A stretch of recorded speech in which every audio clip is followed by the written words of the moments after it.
हिमाचल के ऊना जिले के भटसाली गांव के दिव्यांग रमन कुमार ने एक मिसाल कायम की है। रमन पेशे से किसान हैं, जो दिव्यांग होने के बावजूद गतिशील किसान बनकर युवाओं और विशेष रूप से सामान्य लोगों के लिए एक बड़ी मिसाल पेश कर रहे हैं। रमन ने जो काम कर दिखाया है वो सभी के लिए एक प्रेरणा है। देखिए एक रिपोर्ट।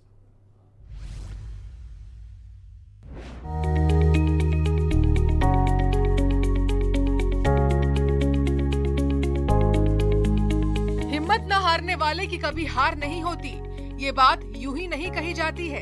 ये बात किसी के जज्बे को देखकर और दुनिया से कुछ हट कर करने वालों के लिए कही जाती है।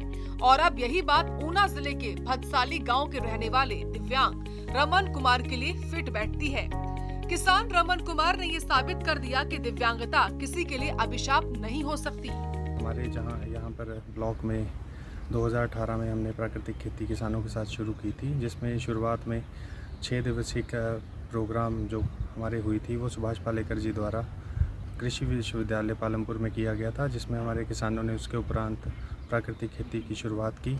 आज दिन तक हम लगभग 2000 से अधिक हमारे जो किसान हैं इस खेती को हमारे ब्लॉक में अपना चुके हैं। पेशे से किसान रमन कुमार ने दिव्यांग होने के बावजूद प्रगतिशील किसान बनकर युवाओं और विशेष रूप से सामान्य लोगों के लिए एक बड़ी मिसाल पेश की है। रमन कुमार ने दिव्यांग होने के बावजूद हार नहीं मानी और खेती बाड़ी जैसे जटिल पेशे को अपनाया।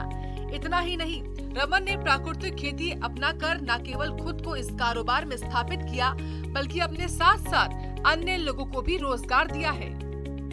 वहीं कृषि विभाग में खंड तकनीकी प्रबंधक के पद पर हरोली ब्लॉक में कार्यरत अंकुश कुमार शर्मा का कहना है कि साल 2018 में जिले के किसानों को प्राकृतिक खेती के क्षेत्र में प्रेरित करने के लिए सुभाष पालेकर से 6 दिवसीय प्रशिक्षण शिविर का आयोजन करवाया गया था, जिसमें अकेले हरोली ब्लॉक में ही करीब 2000 किसान प्राकृतिक खेती को अपना चुके हैं, जिनमें 2 कनाल से लेकर 60 कनाल तक भूमि पर किसानों द्वारा प्राकृतिक खेती करते हुए अच्छी पैदावार ली जा रही है।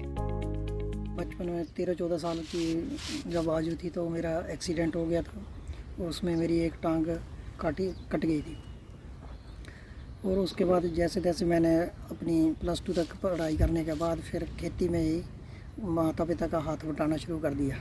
शुरुआत में तो हम थोड़ा खेती केमिकल वाली कर रहे थे, पर बाद में ब्लॉक ATM और BTM जो आत्मा के हैं हरोली ब्लॉक के, उन्होंने हमें पालमपुर में ले जाकर सुभाष पालेकर जी से प्राकृतिक खेती की जो ट्रेनिंग करवाई थी। उसके बाद मैंने तुरंत ही उसी समय से लगभग 25 बीघा अपनी ज़मीन थी जो उसमें प्राकृतिक खेती शुरू कर दी।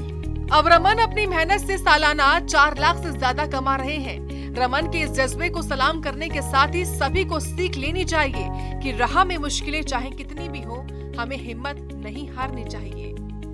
सूर्य समाचार के लिए ऊना से अमित शर्मा की रिपोर्ट।